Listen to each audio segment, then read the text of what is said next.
ಇಂದ ಮಿದುಳು ಎಂಬ ಚಿತ್ರವನ್ನು ಆರಿಸ್ಕೊಂಡಿದ್ದೀನಿ ನಾನು. ಇದು ಇದು ಔಟ್ಲೈನ್ ಏನಿದೆ, ಇದು ಕಪಾಲ ಅಂತ. ನಮ್ಮ ದೇಹಕ್ಕೆ ಚರ್ಮ ಹೆಂಗ್ ಅಗತ್ಯವಾಗಿದೆಯೋ, ನಮಗೆ ಹೆಂಗ್ ರಕ್ಷಣೆ ಒದಗಿಸುತ್ತೋ ಹಂಗೆ ಈ ಕಪಾಲ ಅನ್ನೋದು ಮಿದ್ಲಿಗೆ ರಕ್ಷಣೆಯನ್ನು ಒದಗಿಸುತ್ತೆ.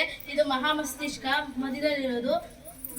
ಈ ಮಹಾಮಸ್ತಿಷ್ಕ ಬಂದ್ಬಿಟ್ಟು ದೇಹದ ಸಮತೋಲನ ಆಗಿರ್ಬೋದು, ಏನೇ ಒಂದು ಕ್ರಿಯೆ ಮಾಡ್ತೀವಿ ಅಂದ್ರೆ ಅದನ್ನ ನಿಯಂತ್ರಿಸುತ್ತೆ. ಹೈಪೋಥಾಲಮಸ್ ಅಂತ ಹೇಳಿ, ಹೈಪೋಥಾಲಮಸ್ ನಮ್ಮ ದೇಹದ ಉಷ್ಣತೆ ಆಗಿರ್ಬೋದು, ನೀರಿನ ಸಮತೋಲನವನ್ನ ನಿಯಂತ್ರಿಸುತ್ತೆ. ಇದು ಅನುಮಸ್ತಿಷ್ಕ. ನಾವು ಏನಾದ್ರು ನೇರ ಕಡ್ಡಿ ಇಟ್ಕೊಂಡಿದೀನಿ ಅಂದ್ರೆ, ಒಂದು ಪೆನ್ಸಿಲ್ ಇಟ್ಕೊಂಡಿದೀನಿ ಅಂದ್ರೆ ಅದಕ್ಕಿದೆ ಕಾರಣ. ಇದು ನಮ್ಮ ದೇಹದ ಬೆಂಕಿ ಆಗಿರ್ಬೋದು ಸಮತೋಲನವನ್ನ ನಿಯಂತ್ರಿಸುತ್ತೆ.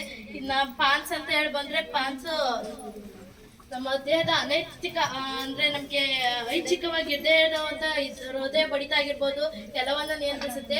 ಮೆಡುಲ ಬಂದ್ಬಿಟ್ಟು ಮುಖದ ಭಾವ ಅಲ್ಲ, ಪಾನ್ಸ್ ಬಂದ್ಬಿಟ್ಟು ಮುಖದ ಭಾವ ಆಗಿರ್ಬೋದು, ದೇಹದ ಸಮತೋಲನವನ್ನ ನಿಯಂತ್ರಿಸುತ್ತೆ.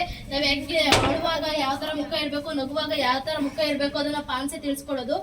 ಇದು ಮೆಡುಲ ಅಂತ ಬಂದ್ರೆ, ನಾವು ಈಗ ಏನಾದ್ರು ವಾಮಿಟ್ ಆಯ್ತು ಅಂತ ತಿಳ್ಕೊಂಡ್ರೆ ಅದು ಐಚ್ಛಿಕ ಸ್ನಾಯುಗಳು, ಹೃದಯ ಬಡಿತ ಆಗಿರ್ಬೋದು, ನಾವು ನಡೀತಾ ಇರೋದಾಗಿರ್ಬೋದು ಅದನ್ನೆಲ್ಲ ಮೆಡುಲ ನಿಯಂತ್ರಿಸ್ಕೊಡುತ್ತೆ. ಇದು ಪಿಟ್ಯೂಟರಿ ಗ್ರಂಥಿ ನಮ್ಮ ದೇಹದ ಬೆಳವಣಿಗೆಯನ್ನು ನಿಯಂತ್ರಿಸುತ್ತೆ.